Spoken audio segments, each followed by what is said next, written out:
আসসালামু আলাইকুম রহমতুল্লাহ। কেমন আছেন সবাই?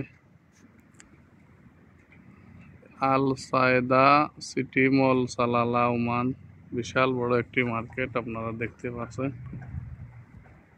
সায়েদা এলাকাতে আল সায়েদা সিটি মল নামে পরিচিত বিশাল বড় একটি মার্কেট। মার্কেটটি রোডের একদম পাশে, সালালা সায়েদা রোডের পাশে মার্কেটটি, বিশাল বড় একটি মার্কেট। আল সায়েদা সিটি মল নামে মার্কেট দেখতেই পাচ্ছেন, রোডের একদম পাশে, মেইন রোডের পাশে মার্কেটটি। বিশাল বড় একটি মার্কেট, দেখার মতো সব ধরনের জিনিসপত্র মার্কেটে পাওয়া যায়। ভিডিওটি ভালো লাগলে অবশ্যই লাইক কমেন্ট শেয়ার করবেন, পাশে থাকবেন। ধন্যবাদ সবাইকে। সুন্দর সুন্দর ভিডিও দেওয়ার চেষ্টা করব সবসময়। আসসালামু আলাইকুম।